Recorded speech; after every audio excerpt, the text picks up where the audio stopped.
créons ce rendu ensemble sur Blender. N'hésitez pas à liker, commenter et à vous abonner pour ne pas rater les prochains tutos. On est sur l'interface de Blender, on sélectionne tout avec A et X pour supprimer, Shift A, Mesh, Circle, on ouvre le petit menu en bas à gauche et on met 16 vertices, on passe en Edit Mode avec Tab, on vient Fill avec F, Insérer avec I, Extrude vers Z avec E, et on vient Scale vers l'intérieur, légèrement comme ceci, avec S. On sélectionne ensuite la loupe extérieure avec Alt-clic gauche qu'on extrude en Z. On revient Fill, on insère encore une fois avec I, extrude avec E, et on réinsère encore une fois avec I. Ensuite, on passe en vue de face avec le numéro 1, et on passe en vue transparente avec le petit icône en haut à droite. On réextrude en Z à peu près à ce niveau-là. On réappuie encore une fois sur E, et cette fois-ci on clique droit pour laisser à la même position. On scale légèrement comme ceci. On fait gaffe à ne pas toucher l'élément extérieur, on extrude en Z et on réappuie sur F pour Fill. Ensuite on vient CTRL B et bevel tout ça avec plusieurs loop cuts. On passe en sélection de face avec le petit icône en haut à gauche comme ceci. On sélectionne la face intérieure et on la supprime. X Faces. On repasse ensuite en sélection des edges. On sélectionne la loupe intérieure comme ceci. On va dans le petit menu Face et on sélectionne Grid Fill. On modifie un peu l'offset comme ceci. Ça nous aidera ensuite pour le Subdivision Modifier. Notre récipient principal est créé. On va ensuite créer l'intérieur. Donc on vient sélectionner la loupe intérieure qui est juste ici. Ensuite on vient clic droit Mark Sim et on sélectionne toutes les faces qui sont en dessous avec L. Donc on passe bien en sélection de faces. On vient bien sélectionner les faces à l'intérieur comme ceci, L. De là on fait Shift D, clic droit pour laisser au même endroit, P, séparé par sélection, nickel. Cette fois-ci on a l'intérieur qu'on scale légèrement plus petit que le reste. Donc là hop, nickel. Clic droit, on va mettre l'origine à la géométrie, SZ. Une fois tout ceci de fait, on enlève le mode transparent, on sélectionne l'objet extérieur, on repasse en Edit Mode, on vient sélectionner la face qui est en dessous, on la supprime avec X, on repasse en sélection des edges, on prend l'edge loop ici, et pareil, Face, Grid Fill, et on modifie un peu l'offset. Nickel.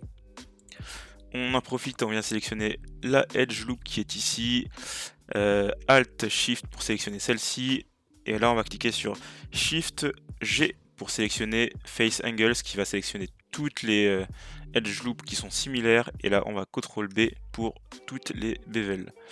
Ok, on ouvre le petit menu ici avec deux segments et on met la shape à 1.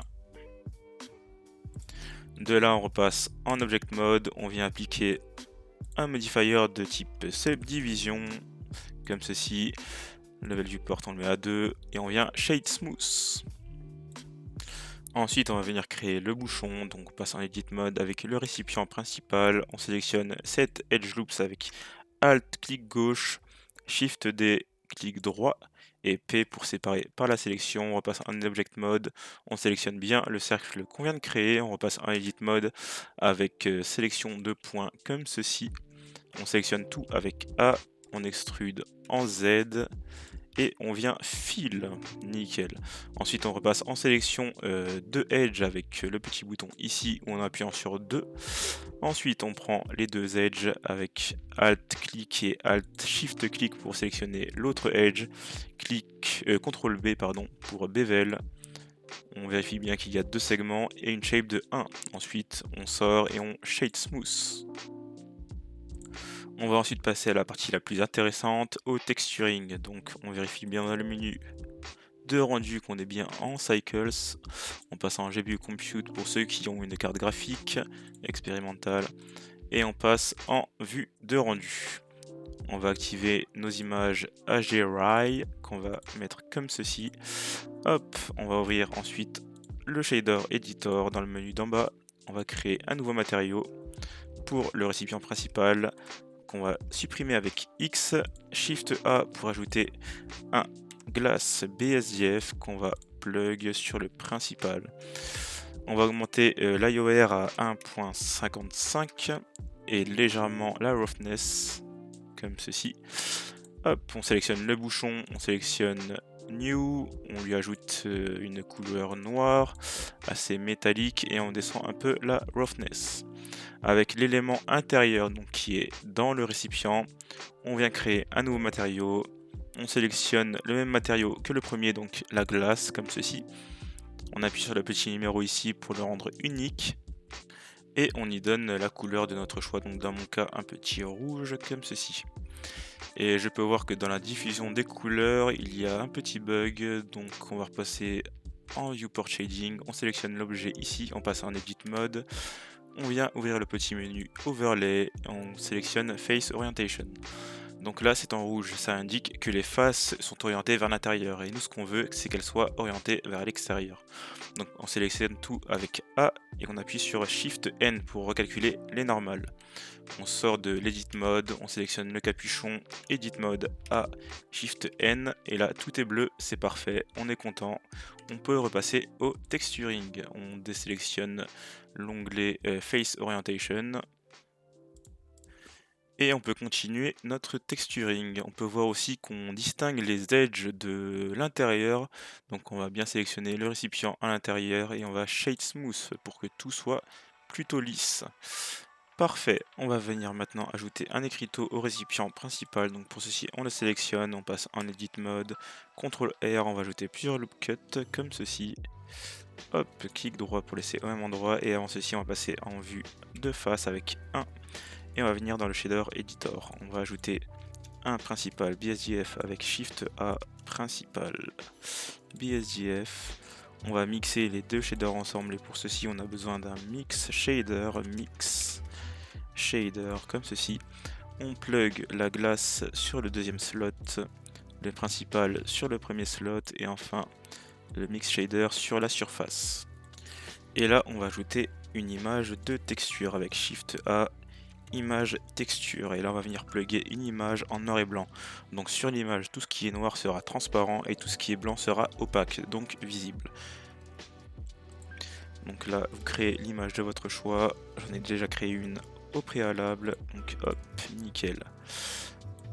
Cette image, on va la plugger sur le facteur du mix shader, et là on va sélectionner plusieurs faces avec le petit bouton sélection de face, et on sélectionne avec C, on va venir sélectionner toutes ces faces là.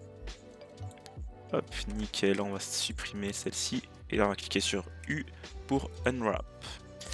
Et là on peut voir que le principal BSDF passe avant la glace, donc on va inverser les slots pour que la glace passe avant le principal BSDF, nickel.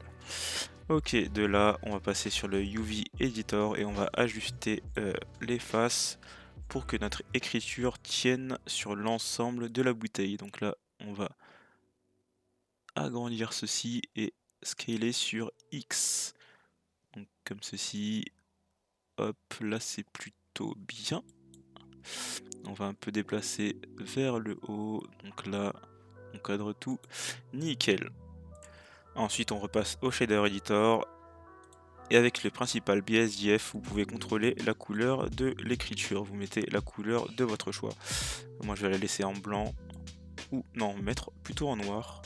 Non, en blanc. Blanc c'est un bon choix, nickel.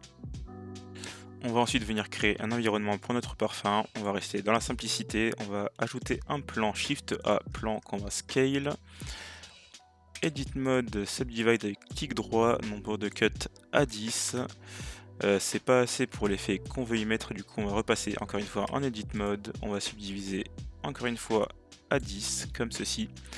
On va venir y ajouter un effet de displacement dans les modifiers.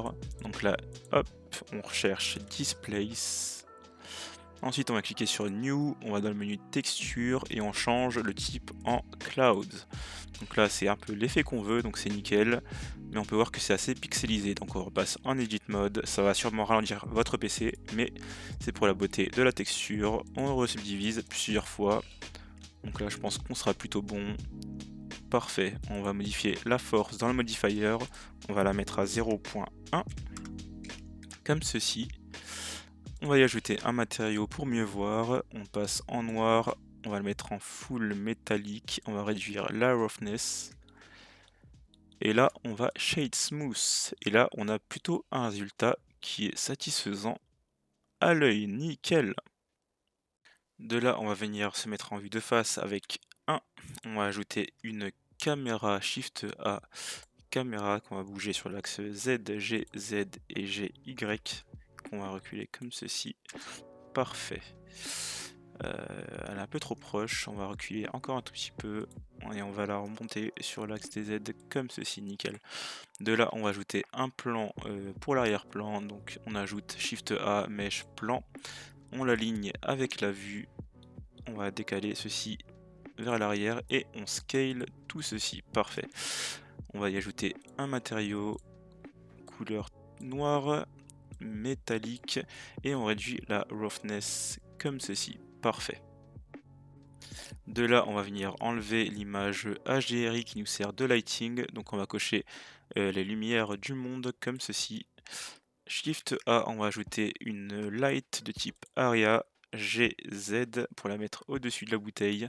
On va dans les paramètres de celle-ci et on modifie la puissance sur 3000 comme ceci, nickel. On va un peu l'agrandir, parfait, avec S. Ensuite, on va mettre le point de pivot sur le 3D curseur. Donc, on va sur ce petit icône ici et on met 3D curseur. On sélectionne la lampe qu'on va dupliquer avec Shift D et qu'on va tourner avec R pour la mettre sur le côté comme ceci, nickel. Shift D, encore une fois, R pour la mettre de l'autre côté. Parfait. Et on va remettre sur Bounding Box Center comme ceci. On va sélectionner les deux lumières, si j'arrive à les prendre. Celle-ci et celle-ci. Pardon, je galère un peu avec le plan. Et on va les agrandir sur Z, S, Z, comme ceci. Parfait. Bah, c'est plutôt cool. Ensuite, on va redéfinir le point de pivot sur le 3D curseur. Shift D, R pour mettre l'image pile en face, R, Z. À mon goût, les lumières sont un peu trop proches, du coup on va les scale sur X pour les écarter légèrement. Parfait, on va redéfinir le point de pivot sur le 3D curseur comme ceci.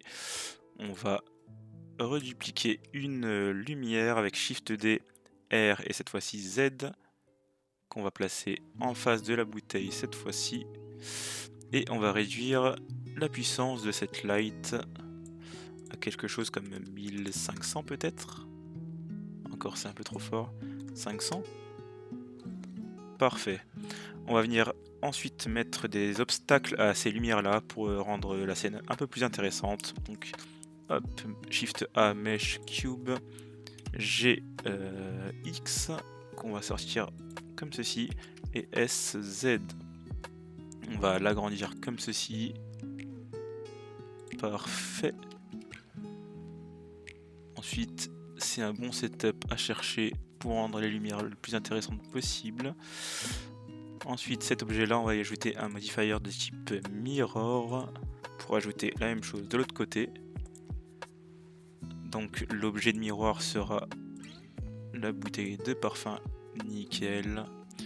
On va modifier le placement des deux lights sur les côtés. On vérifie bien que le 3D curseur est toujours le point de pivot en passant une caméra avec 0. Et là, RZ pour tourner autour du 3D curseur. Donc là, nickel. On trouve un lighting plutôt intéressant. Là, je trouve que c'est plutôt pas mal. Ok, parfait. Donc là, on va passer aux paramètres de rendu. Donc on va mettre 1920 sur 1080, c'est parfait.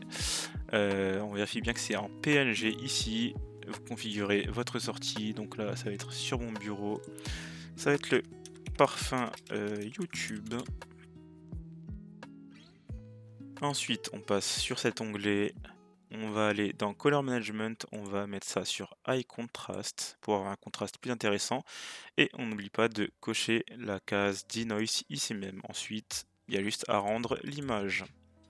Et on aura le résultat final qui s'affichera à l'écran. Merci à tous d'avoir suivi ce tutoriel. N'hésitez pas à liker, vous abonner et à commenter. Et on se retrouve plus tard pour un autre tutoriel.